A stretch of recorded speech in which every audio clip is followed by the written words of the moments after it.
Assalamualaikum warahmatullahi wabarakatuh.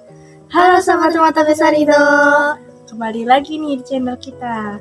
Sekarang kita akan menjelaskan tentang video penciptaan manusia. Simak video kita ya. Happy watching. Proses penciptaan manusia dalam Al-Quran.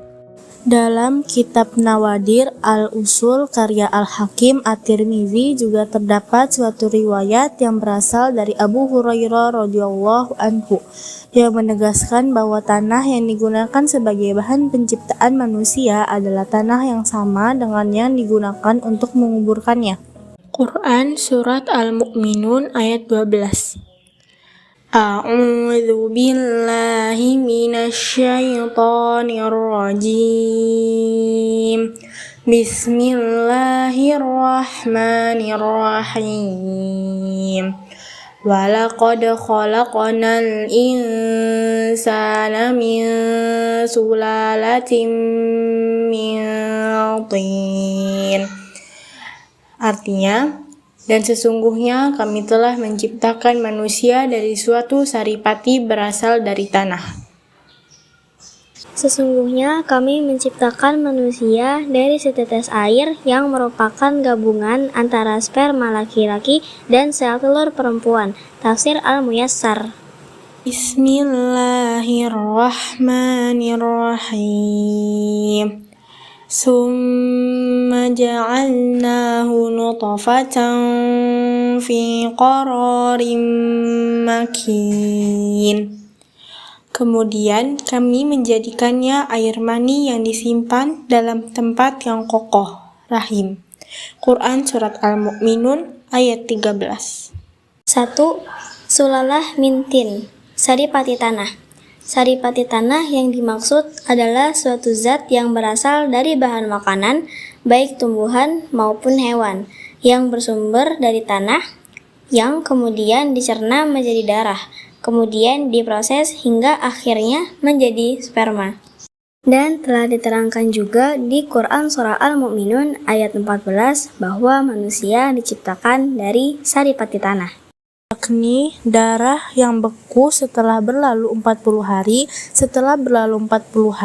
dengan meniupkan ruh ke dalamnya, sehingga yang sebelumnya makhluk mati menjadi makhluk hidup. A'udzu billahi minasyaitonir rajim. Bismillahirrahmanirrahim. Tsumma khalaqnal nutfata 'alaqatan fa khalaqnal 'alaqata mudghatan fa khalaqnal mudghata 'idhaman fa kasawnal 'idhama lahman thumma ansha'nahu khalqan akhar fatabarakallahu ahsanul khaliqin. Kemudian air mani itu kami jadikan sesuatu yang melekat. Lalu sesuatu yang melekat itu kami jadikan segumpal daging, dan segumpal daging itu kami jadikan tulang belulang, lalu tulang belulang itu kami bungkus dengan daging, kemudian kami menjadikannya makhluk yang berbentuk lain. Quran Surat Al-Mu'minun ayat 14. 2. Nutfah, air mani. Ada di dalam Al-Quran Surah Al-Insan ayat 2. A'udzu billahi minasyaitonir rajim. Bismillahirrahmanirrahim. Inna khalaqnal insana min nutfatin amsyajin nabtalihi faja'alnahu sami'an basira. Sungguh kami telah menciptakan manusia dari setetes mani yang bercampur yang kami hendak mengujinya dengan perintah dan larangan. Karena itu kami jadikan dia mendengar dan melihat.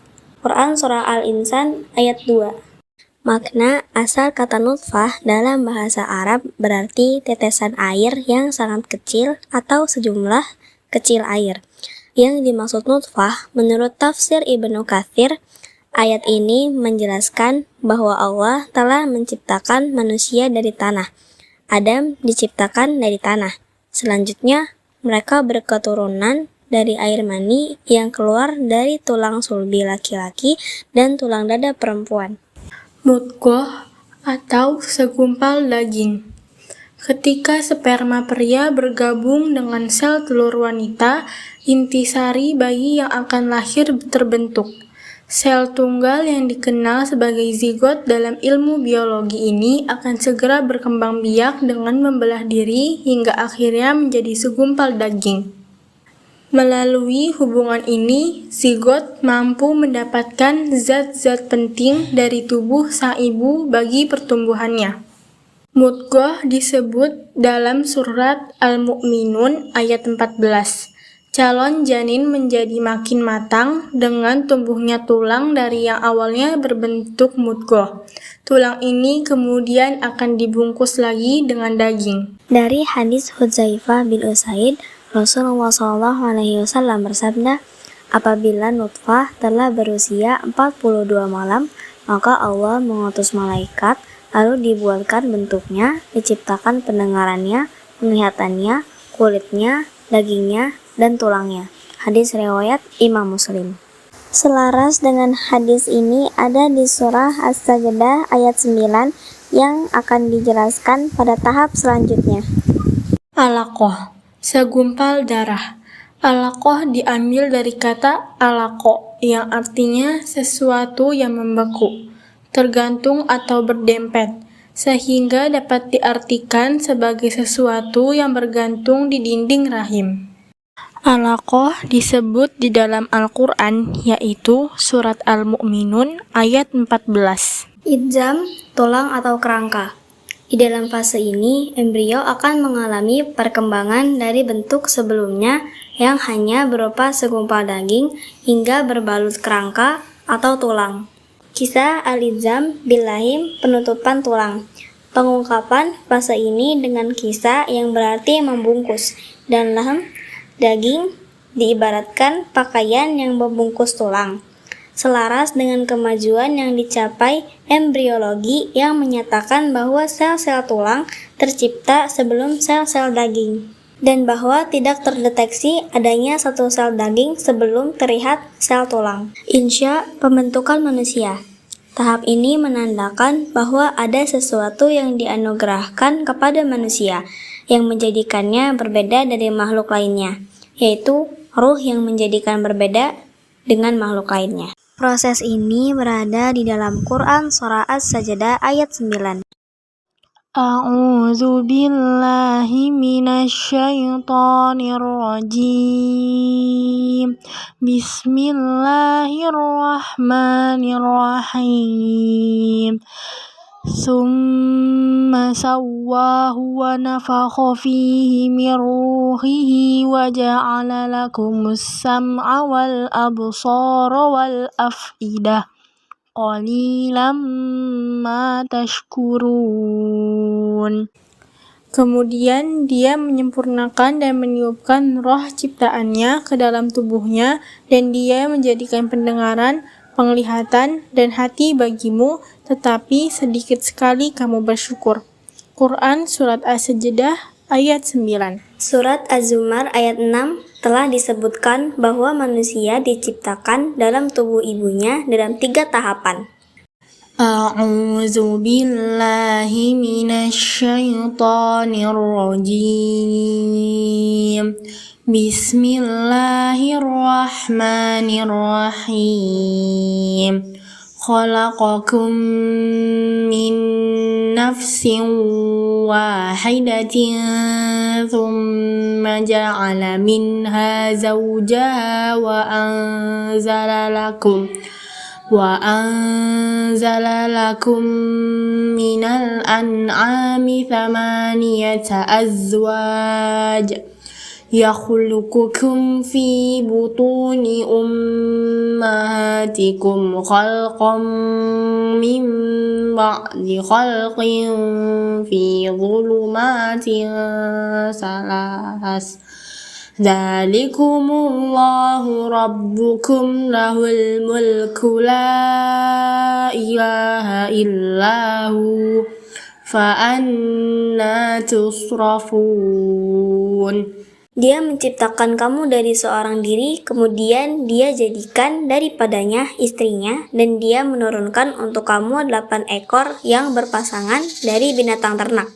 Dia menjadikan kamu dalam perut ibumu kejadian demi kejadian dalam 3 kegelapan. Yang berbuat demikian itu adalah Allah, Tuhan kamu, Tuhan yang mempunyai kerajaan. Tidak ada Tuhan selain Dia, maka bagaimana kamu dapat dipalingkan? Surat Az-Zumar ayat 6. Fase penciptaan manusia secara sains. Al-Quran menggunakan istilah kegelapan karena memang proses penciptaan manusia dalam perut ibu terjadi di dalam rahim yang gelap. Kehidupan dalam rahim memiliki 3 tahapan, yaitu pre-embrionik, 2,5 minggu pertama, embrionik sampai akhir minggu ke-8, dan fetus atau janin dari minggu ke-8 sampai kelahiran. Tahap pertama atau pre-embriotik.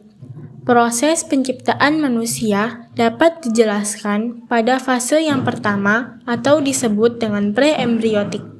Saat fase ini, zigot tumbuh membesar melalui pembelahan sel, kemudian menjadi segumpalan sel yang membenamkan diri pada dinding rahim. Seiring pertumbuhan zigot yang semakin besar, sel-sel penyusunnya mengatur diri mereka sendiri untuk membentuk 3 lapisan. Tahap kedua atau embriotik. Proses penciptaan manusia yang berikutnya memasuki tahap kedua atau disebut dengan embriotik. Tahap ini berlangsung 5,5 minggu. Bayi pada tahap ini disebut embrio. Tahap ketiga atau fetus. Proses penciptaan manusia yang ketiga atau fase fetus dimulai sejak kehamilan bulan 8 hingga kelahiran. Pada tahap ini, bayi telah menyerupai manusia dengan wajah, kedua tangan, dan kakinya. Dalam ayat yang lainnya, Allah Subhanahu wa Ta'ala juga menjelaskan tentang proses penciptaan manusia secara runut. Misalnya dalam Quran Surah Al-Mu'minun ayat 12-14. Kelahiran. Setelah 9 bulan atau sekitar 38 minggu telah berlalu, tibalah waktunya bagi janin untuk keluar dan mengakhiri fase-fase perkembangannya di dalam rahim. Hal ini juga dijelaskan dalam surah Al-Hajj ayat 5. Quran Surat Al-Hajj ayat 5. A'udzu billahi minasyaitonir rajim. Bismillahirrahmanirrahim. Ya ayyuhan nasu in kuntum fi raibin minal ba'si fa inna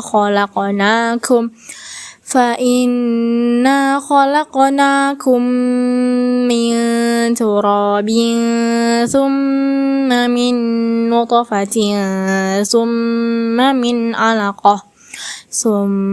min alaqatin thumma min mudghatin mukhallaqatin wa ghairi mukhallaqatin linubayyina lakum wa nuqirru fil arhami ma nasha'u ila ajalin musamman thumma nukhrijukum tiflan thumma litablughu ashuddakum wa minkum man yutawaffa wa minkum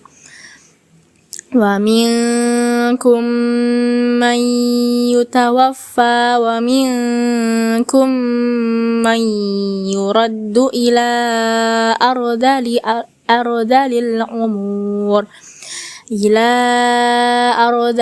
umuri likay la ya'lama min ba'di ilmin syai'a وترى الأرض هامدة فإذا أنزلنا عليها الماء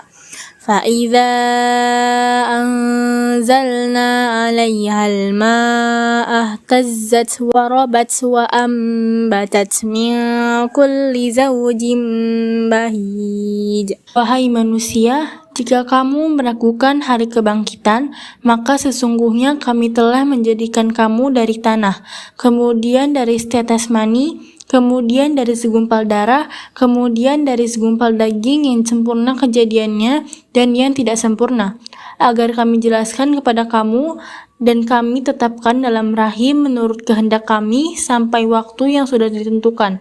Kemudian kami keluarkan kamu sebagai bayi, kemudian dengan berangsur-angsur kamu sampai kepada usia dewasa. Dan di antara kamu ada yang diwafatkan, dan ada pula di antara kamu yang dikembalikan sampai usia sangat tua, pikun, sehingga dia tidak mengetahui lagi sesuatu yang telah diketahuinya. Dan kamu lihat bumi ini kering. Kemudian apabila telah kami turunkan air hujan di atasnya, hiduplah bumi itu dan menjadi subur dan menumbuhkan berbagai jenis pasangan tumbuhan yang indah. Nah, kesimpulannya, manusia diciptakan dan diturunkan ke bumi itu untuk menjadi khalifah dengan tujuan menjaga bumi, bukan merusak bumi. Cukup sekian yang dapat kami sampaikan, kurang lebihnya mohon maaf. Wassalamualaikum warahmatullahi wabarakatuh. See you next time.